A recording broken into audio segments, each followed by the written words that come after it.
Hello guys. तो आज हम खोरठा की अन्य विद्याओं के एक नए टॉपिक जिसका नाम है लेखक परिचय या कवि परिचय।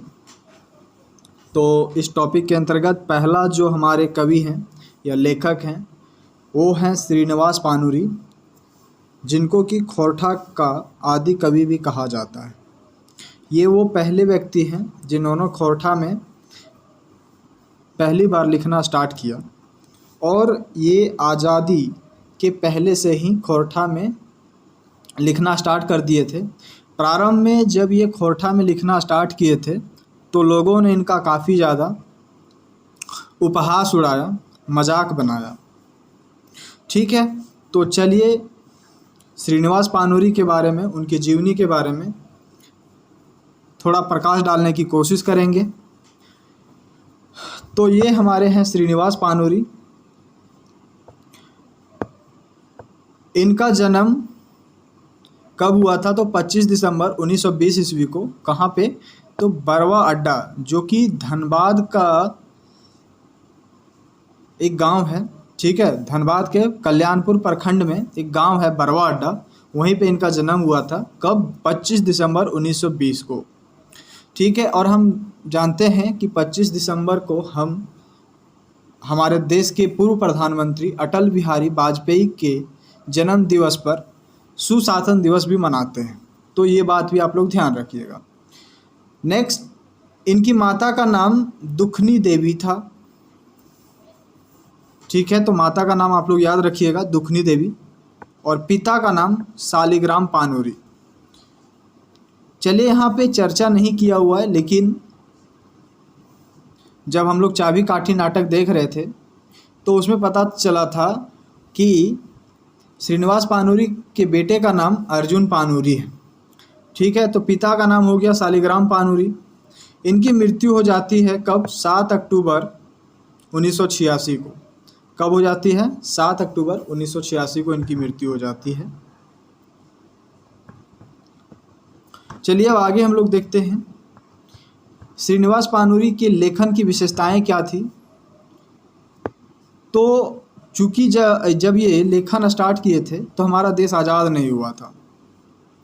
तो जब देश आज़ाद नहीं हुआ था तो उस टाइम हमारे भारतीय किसानों मजदूरों पे काफ़ी ज़्यादा अत्याचार होता था। तो उन अत्याचारों से श्रीनिवास पानुरी साहब काफ़ी ज़्यादा वाकिफ़ थे। उनको दिन पर मतलब अपने दिनचर्या में लोगों को देखते थे कि कितना उनके साथ अत्याचार हो रहा है, शोषण हो रहा है। तो इनकी जो कविताएं हैं या कहानियां हैं वो मानवतावादी विचारधारा की ओर ज़्यादा झुकी हुई हैं। नेक्स्ट हम लोग देखते हैं कि ये देश की आज़ादी से पहले ही लिखना स्टार्ट कर देते हैं।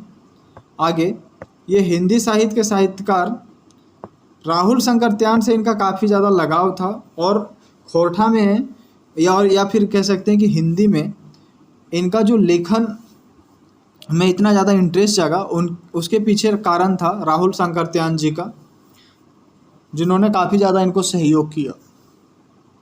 नेक्स्ट हम लोग देखते हैं इनकी विशेषता कि कई राष्ट्रीय स्तर के जो मंच पर इनको बुलाया जाता था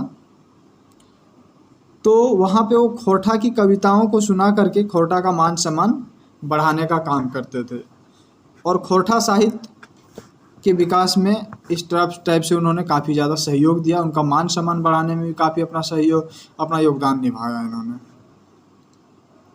आगे हम लोग देखते हैं कि खोरठा साहित्य में, चूँकि हम जानते हैं कि ये पहले व्यक्ति हैं जो खोरठा साहित्य में लिखना स्टार्ट करते हैं। इनके पहले कोई भी व्यक्ति खोरठा साहित्य में लिखना स्टार्ट नहीं करता है। तो जब ये पहली बार लिखते हैं और अपनी कविताओं को लिख करके लोगों को सुनाते हैं तो लोग काफ़ी ज़्यादा इनका उपहास उड़ाया करते हैं, मजाक उड़ाया करते हैं। अब एक पॉइंट आप लोग लास्ट में और ध्यान रखिएगा कि इनके जो साहित्य हैं उसमें ठेठ और तत्सम शब्दों का सुंदर उपयोग या सुंदर मेल है। इनकी कविताओं में ठेठ शब्द का भी प्रयोग किया हुआ है, जैसे खोरठा में ठेठ शब्द हम लोग यूज करते हैं, और तत्सम शब्दों का काफ़ी ज़्यादा बढ़िया मेल मिलता है इनकी रचनाओं में। चूँकि हम जानते हैं कि श्रीनिवास पानुरी जो थे बहुत ज़्यादा अमीर परिवार से नहीं थे, एक गरीब परिवार से थे। तो इन्होंने रचनाएं तो बहुत सारी की, लेकिन पैसे के अभाव के कारण ये अपनी सारी रचनाओं का प्रकाशन नहीं कर पाए। तो जो रचनाएं इनकी प्रकाशित हुई, उन रचनाओं में से जो प्रमुख है उनके बारे में हम लोग देखते हैं। तो पहली जो रचना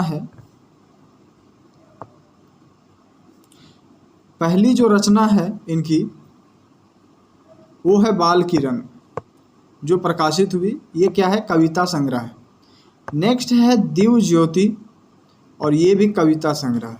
तो याद रखिए, बाल किरण, दिव्य ज्योति और मेघदूत इनकी अपनी रचना नहीं है, बल्कि इन्होंने क्या किया कि जो हिंदी में कालिदास के द्वारा जो लिखा हुआ रचना है मेघदूत, उनका इन्होंने क्या किया है? ट्रांसलेशन किया है खोरठा भाषा में। नेक्स्ट है तितकी कविता संग्रह। ठीक है, तितकी जो कविता संग्रह है, ये भी काफ़ी ज़्यादा इम्पोर्टेंट है इनका। नेक्स्ट है राम कथा मृत, ये काव्य खंड है। चाबी काठी, ये नाटक आपके सिलेबस में भी है, सचिवालय के सिलेबस में है ये। ठीक है, ये नाटक है। उद्भासल कर्ण, ये इनकी खुद की रचना नहीं है, बस इन्होंने क्या किया है?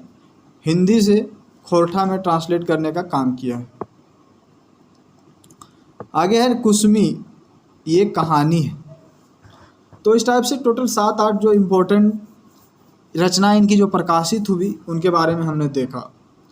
तो इसमें से बाल किरण, दिव्य ज्योति, मेघदूत, तितकी, चाबी काठी, उद्भासल कर्ण, ये सारी जो रचनाएं हैं काफ़ी ज़्यादा इनकी इम्पोर्टेंट है, आप लोगों को याद रखना ही चाहिए इस खोरठा के लिए भी। और जो झारखंड के साहित्य में हमें खोरठा साहित्य पढ़ना है, उनके रिस्पेक्ट में भी ये आपके लिए काफ़ी ज़्यादा इम्पोर्टेंट है। जो अप्रकाशित रचनाएं हैं, जिनका प्रकाशन अभी तक नहीं हो पाया है, उनमें से पहला है समाधान, जो कि क्या है? काव्य खंड। नेक्स्ट है अग्नि परीक्षा, ये भी काव्य खंड है। उसके बाद है पारिजात। पारिजात का पौधा पाया जाता है ना, कहाँ पे पाया जाता है? ऐसा माना जाता है कि पारिजात का पौधा जो है स्वर्ग में पाया जाता है। ठीक है, जो काफ़ी ज़्यादा सुगंधित होता है। तो उस पे आधारित ये कविता है, कविता संग्रह है ये। ठीक है, पारिजात। नेक्स्ट है मधुक देशे, ये भी कविता संग्रह है। अगला है मोह भंग। क्या है? मोह भंग।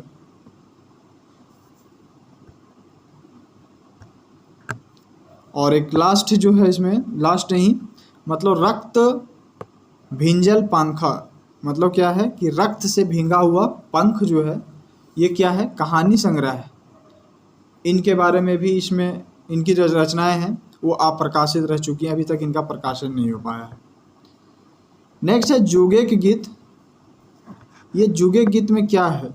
ये आप लोग याद रखिएगा कि जो जुगे गीत है, कम्युनिस्ट मैनिफेस्टो का खोरठा काव्य अनुवाद। जैसे कम्युनिस्ट पार्टी है ना, तो हर एक पार्टी का अपना क्या होता है? कुछ मैनिफेस्टो होता है। ठीक है, तो कम्युनिस्ट पार्टी का जो मैनिफेस्टो है, उस मैनिफेस्टो का खोरठा में काव्य रूप में अनुवाद किया गया है। और नेक्स्ट है छोटी जी, जो कि हांसी ठंठा, मतलब हंसने के लिए ये ये लिखा हुआ है। ठीक है, तो इनकी कुछ जो रचनाएं थी जो अप्रकाशित रह चुकी हैं, अभी जिनका प्रकाशन नहीं हो पाया है, उनके बारे में हमने देखा। चलिए अब देखते हैं पत्रिका के बारे में। तो 2 पत्रिका हम यहाँ देखेंगे जो काफ़ी ज़्यादा इम्पोर्टेंट है। ठीक है, तो पहला मातृभाषा, जो कि खोरठा भाषा का पहला पत्रिका है ये। ठीक है, खोरठा भाषा का पहला पत्रिका, ये पहला पत्रिका है। और एक दूसरा जो पत्रिका है खोरठा पत्रिका, कौन सी? खोरठा। ये 15 दिन में आती है। कितने दिन में? पाक्षिक पत्रिका, ये पाक्षिक पत्रिका। ठीक है, तो खोरठा पत्रिका। और उपाधि कौन कौन सी मिलती है इनको, वो देखिए। तो उपाधि इनके पास है, खोरठा साहित्य का जनक भी कहा जाता है, क्योंकि ये पहले व्यक्ति हैं जिन्होंने खोरठा साहित्य में लिखना स्टार्ट किया। दूसरा है खोरठा भाषा साहित्य का अखाई बोर्ड, तो हमने बोरवा अड्डा का अखाय बोर जो संस्मरण था शांति भारत जी का, उसमें हमने देखा है कि श्रीनिवास पानूरी जी को अखाय बोर के नाम से संबोधित किया गया है। चलिए, तो ये हो गया श्रीनिवास पानूरी जी की जीवनी, संक्षिप्त जीवनी थी। ठीक है, अब हम लोग ए.के. झा के बारे में उनकी संक्षिप्त जीवनी जानने की कोशिश करेंगे। तो चलिए देखते हैं। ए.के. झा ये शॉर्ट फॉर्म है, इनका पूरा नाम क्या है? अजीत कुमार, अजीत कुमार झा। ठीक है, और इनका उपनाम जो है क्या है? झारपात। उपनाम क्या है? झारपात। जन्म इनका कहाँ पे हुआ था? तो कब हुआ था? तो 20 जून 1939 को, जबकि श्रीनिवास पानूरी का जन्म कब हुआ था? 25 दिसंबर 1920 को। तो 19 साल ये छोटे थे उनसे। निधन इनका कब होता है? तो 29 सितंबर 2013 को, जबकि उनका निधन कब होता है? तो 7 अक्टूबर 1986 को होता है। अब इनका जन्म कब हुआ था ये देखते हैं। जन्म स्थान कहाँ है इनका? तो ये बोकारो के हैं, मतलब बोकारो में इनका जन्म हुआ था। थाना कौन सा है? कशमार। और जो श्रीनिवास पानूरी जी हैं उनका जन्म स्थान कहाँ था? बरवा अड्डा, कल्याणपुर थाना और धनबाद जिला। और इनका जो गांव का नाम है वो चांदीपुर है। चांदीपुर, थाना कशमार और जिला बोकारो। चलिए आगे देखते हैं। इनकी माता का नाम कुसुम बाला, माता का नाम क्या है? कुसुम बाला। और पिता का नाम लक्ष्मी नारायण झा। ठीक है, माता का नाम क्या है? कुसुम बाला और पिता का नाम है लक्ष्मी नारायण झा। शिक्षा, चूंकि ये बोकारो से थे तो पेटरवार जो है, पेटरवार बोकारो में ही है, वहाँ से ये मैट्रिक पास करते हैं। मैट्रिक पास करने के बाद ये संत कोलंबा कॉलेज से विज्ञान में ग्रेजुएशन कंप्लीट करते हैं, वो भी कैसे? फर्स्ट डिवीजन से। ठीक है, पेटरवार बोकारो से मैट्रिक पास करते हैं और ग्रेजुएशन कहाँ से करते हैं? संत कोलंबा कॉलेज से करते हैं। तो इनको कुछ उपाधियाँ भी मिली हैं, जैसे डॉक्टरेट, मानद उपाधि मिला है इनको। और क्या मिला है? महादेशोत्तम शताब्दी रत्न। किस क्षेत्र में? तो मौसम विज्ञान क्षेत्र में इनको मिला है महादेशोत्तम शताब्दी रत्न, महादेशोत्तम शताब्दी रत्न। और डॉक्टरेट, 2 उपाधियाँ इनको मिली है। सम्मान की बात करें तो एक सपूत सम्मान भी मिला है और श्रीनिवास पानूरी सम्मान भी मिला है। चलिए आगे। भाषा विज्ञानी के अलावा एक मौसम विज्ञानी भी थे ये। ठीक है, भाषा विज्ञानी तो थे ही। भाषा विज्ञानी का मतलब भाषा में रिसर्च जो करते हैं उसे भाषा विज्ञानी कहते हैं।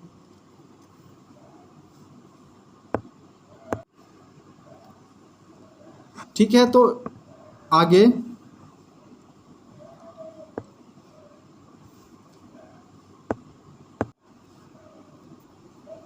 खोरठा विज्ञानी के रूप में, खोरठा के सबसे बड़े जानकार के रूप में इनको जाना जाता है।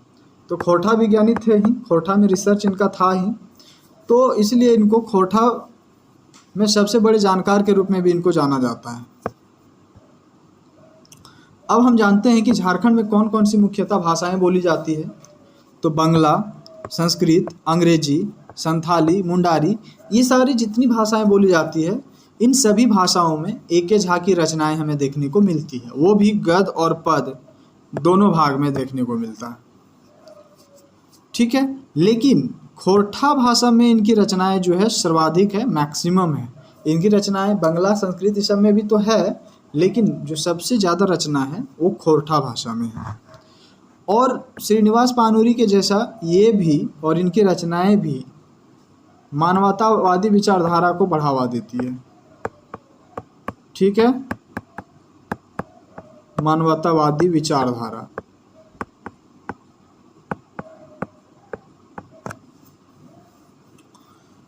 आगे बढ़ते हैं, इनकी रचना क्या है, कौन कौन सी प्रमुख रचना है। तो ए.के. झा की जो प्रमुख रचना है, सबसे पहले हम देखना चाहेंगे कि खोरठा भाषा का जो पहला व्याकरण है कौन सा, खोरठा साहित्य सदानिक व्याकरण। खोरठा साहित्य सदानिक मतलब खोरठा प्लस सदानी भाषाएं जितनी भी है उनका व्याकरण, दोनों का मिल मतलब कंबाइंड व्याकरण जो है ये, और ये व्याकरण किनके द्वारा लिखा गया है, तो ए.के. झा के द्वारा। नेक्स्ट जो कविता संग्रह है, कौन सा कविता संग्रह है, खोरठा काठे पैदेक खंडी। ये इस कविता से आप लोग तो पूरी तरह से वाकिफ़ होंगे, क्योंकि यदि आप लोग को कविता वाले पार्ट में कोई बुक आपको ज़्यादा परेशान किया होगा तो खोरठा काटे पैदेक खंडी वाली जो बुक है वो सबसे ज़्यादा परेशान किया होगा आपको। नेक्स्ट है खोरठा काठे गद्यक खंडी, मतलब गद भी है और पद भी है। तो गद वाला में क्या है, निबंध संग्रह है, जबकि पद भाग वाला में कविता संग्रह है। आगे जो है नेक्स्ट हमारा सामाजिक सर्जित निशान, सामाजिक सर्जित निशान काफ़ी ज़्यादा इम्पोर्टेंट है, ये नाम याद रखिएगा, ए.के. झा की रचना है ये। कविता पुराण, ये 6वां कविता है, इनकी है, इम्पोर्टेंट नहीं है, लेकिन सामाजिक सर्जित निशान ये याद रखिएगा, ये काफ़ी ज़्यादा इम्पोर्टेंट है। फिर नेक्स्ट जो इम्पोर्टेंट है हमारा वो मेका मेकी ना मेट माट, ये भी काफ़ी ज़्यादा इम्पोर्टेंट है। चलिए आगे, बाकी आप उतना कोई ख़ास इम्पोर्टेंट नहीं है ये सब। और इनका संपादन, इसमें एडिटिंग में भी ये काफ़ी ज़्यादा एक्सपर्ट थे, तो एडिटिंग किन किन पत्रिका या किन किन कहानियों का ये किए हुए हैं। तो जो तितकी किनका है, ये पत्रिका है श्रीनिवास पानूरी जी का, तो इनमें ये संपादन मतलब एडिटर का भी रोल कर चुके हैं ये।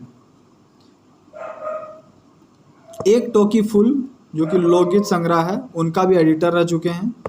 और खोरठा काठे पैदेक खंड मतलब गद पद जो दोनों संग्रह है वो दोनों का खुद एडिटर रहे हैं। खोरठा लोक कथा उसके भी एडिटर, और दू डाहर जिरहुल फूल, दू डाहर जिरहुल फूल इनके भी संपादक ये खुद ए.के. झा हैं। इनकी लेखन की जो विशेषताएं हैं, विशेषताएं कुछ खास नहीं, पहले हम बता चुके हैं, जो है मानवतावादी विचारधारा है, ठीक है। और इनकी प्रेरणा से कई खोरठा साहित्यकार पैदा हुए एवं कई संगठन का गठन, मतलब ये चूँकि पुराने सबसे पुराने लेखक हैं हो रह चुके हैं खोरठा के, तो इनसे काफ़ी लोग प्रेरित हुए हैं और खोरठा में लिखना स्टार्ट किए हैं। आगे नेक्स्ट जो पॉइंट है, खोरठा भाषा का केंद्रीय संस्था, कौन सा है केंद्रीय संस्था, खोरठा साहित्य संस्कृति परिषद का निदेशक का भी पद संभाल चुके हैं ये। खोरठा भाषा का जो केंद्रीय संस्था है, क्या नाम है, खोरठा साहित्य संस्कृति परिषद, उनके निदेश उस पद मतलब उसके निदेशक के भी पद पे ये रह चुके हैं। चलिए, तो ये था ए.के. झा की छोटी जीवनी। अब हम लोग नेक्स्ट खोरठा के लेखक जिनका नाम है चित्रभुज साहू, और इनकी एक रचना जो आप लोग को सिलेबस में पढ़ना भी है, आप शायद पढ़े भी होंगे, तो उस रचना का नाम क्या है, जो यात्रा वृत्तांत है किस चीज़ का, गंगटोक यात्रा जो है, गंगटोक प्लस दार्जिलिंग यात्रा।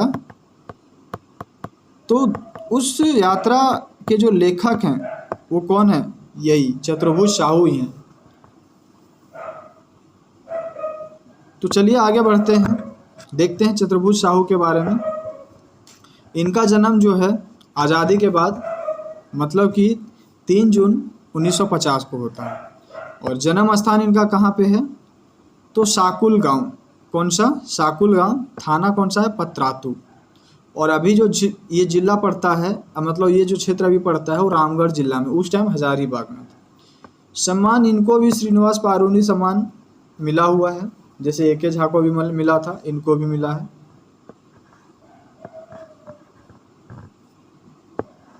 आगे खोरठा के अलावा हिंदी अंग्रेजी में भी लेखन ये लिखते हैं, और काफ़ी ज़्यादा इनकी लेखन हिंदी और अंग्रेजी में मिलता भी है, ठीक है।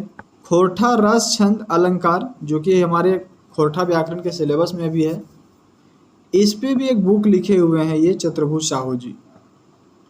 लेकिन उसमें मेन रोल में नहीं, लेकिन सहायक लेखक के रूप में उन्होंने लिखा है। कौन सा? खोरठा रस छंद अलंकार। और आगे देखते हैं, खोरठा सहित सदानी के विभिन्न पहलुओं पर विचार नामक किताब के लेखक, मतलब जो मतलब सदानी क्षेत्र जो है उसके विभिन्न पहलुओं पर एक किताब जो लिखी गई है, वो किताब के ये लेखक हैं। खोरठा भाषा के परिचय एवं ओकर समस्या या उसकी समस्या, खोरठा भाषा का महिमा और क्षमता को दिखाया गया। मतलब एक बुक है, कौन सी बुक? खोरठा भाषा का परिचय एवं ओकर समस्या। उसमें क्या लिखाया गया है कि खोरठा भाषा का महिमा दिखाया गया और उसकी क्षमता को दिखाया गया है। तो ये भी किनके द्वारा लिखा गया है? चतुर्भुज साहू के द्वारा।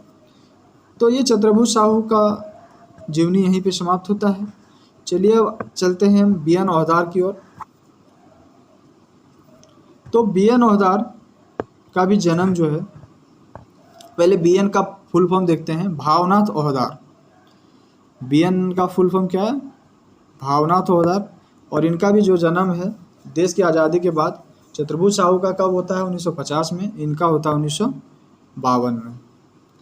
जन्म स्थान कौन सा है? तो चेटरगांव, पोस्ट गोशा, रामगढ़।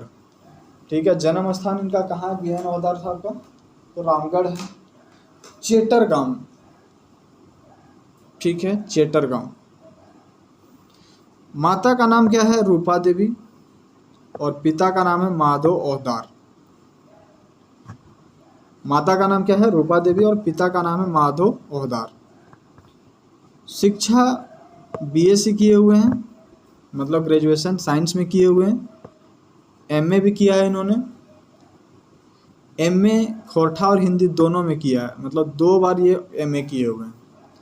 और पीएचडी इन्होंने कहाँ से किया है? तो खोरठा के क्रिया रूपों का विश्लेषणात्मक अध्ययन, इस टॉपिक पे इन्होंने किया है। खोरठा के क्रिया रूपों का विश्लेषणात्मक अध्ययन, इस टॉपिक पे इन्होंने पीएचडी किया था। और इन्होंने कब किया था? तो रांची विश्वविद्यालय से इन्होंने किया है खोरठा में पीएचडी। और कब, किस बैच में? तो 1982-84 बैच, जो कि खोरठा क्षेत्र मतलब रांची विश्वविद्यालय रांची के जनजातीय एवं क्षेत्रीय भाषा विभाग का पहला बैच था। ये पूछा जाएगा कि पहला बैच जो रांची यूनिवर्सिटी के क्षेत्रीय विभाग का रहा है वो कब से मतलब शुरू हुआ था? तो 1982 से। तो पहला जो बैच था 1982-84, और उनमें थे कौन? बी.एन. औहदार।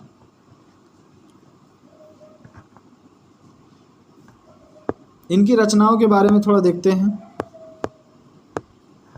कि बी.एन. औहदार गद्य पद के रचनाकार के अलावा एक होम्योपैथी डॉक्टर भी हैं। बी.एन. औहदार जो हैं होम्योपैथी डॉक्टर भी हैं, याद रखिएगा। पूछा जाएगा कि खोरठा के कौन ऐसे लेखक या कवि हैं जो एक होम्योपैथी डॉक्टर भी हैं? तो वो हैं बी.एन. औहदार साहब। इनकी जो रचनाएं हैं,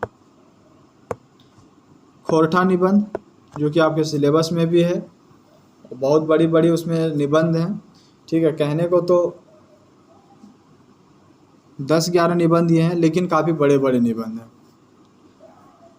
प्रकाशक जो है खोरठा निबंध का, तो जनजातीय भाषा एकेडमी। और कब हुआ था इसका प्रकाशन? 1990 में।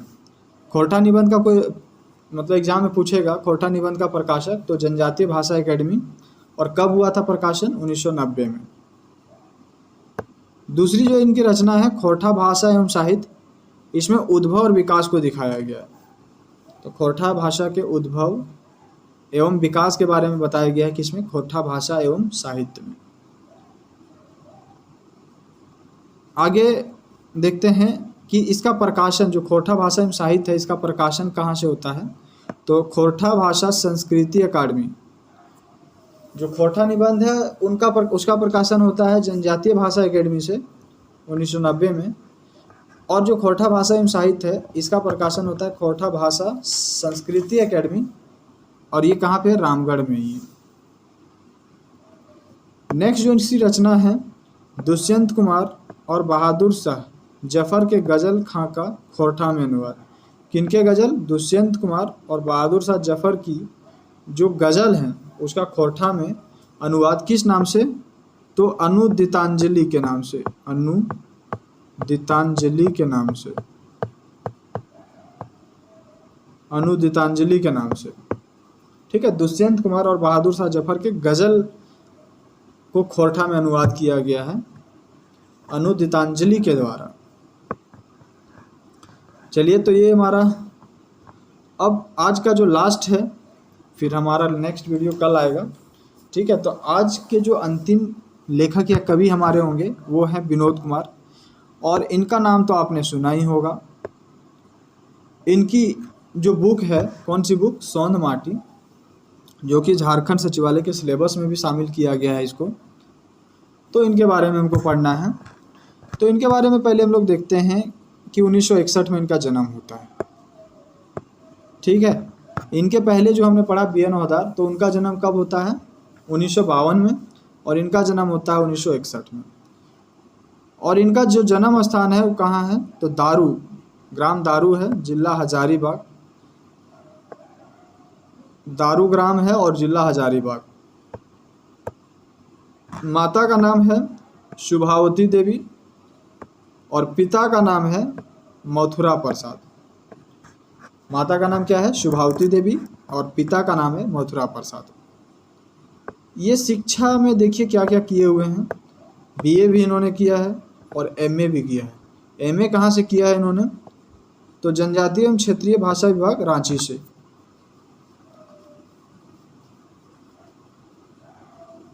अब आगे देखते हैं इनका पेशा क्या है। तो 1986 से रांची विश्वविद्यालय में खोरठा के प्रोफेसर रहे हैं, मतलब अभी भी ये पद पे कार्यरत हैं 1986 से। आगे इनको सम्मान कौन सा मिला है? तो खोरठा रत्न सम्मान मिला है इनको।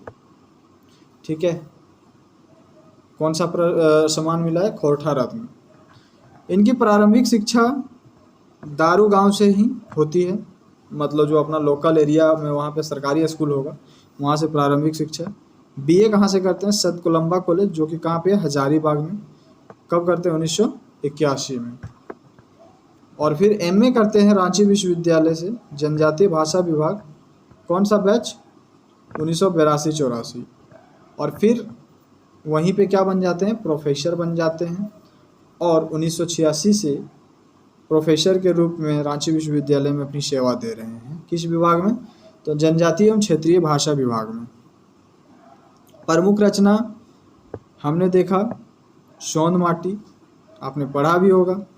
ठीक है, प्रकाशन जो है 1990 में जनजातीय भाषा एकेडमी बिहार के द्वारा। मतलब जो सौंध माटी का जो प्रकाशन होता है वो कहाँ से होता है? तो 1990 में हुआ, जनजातीय भाषा एकेडमी, जो कि कहाँ पे है? बिहार में। तो चलिए आज के लिए इतना ही, तब तक के लिए बाय।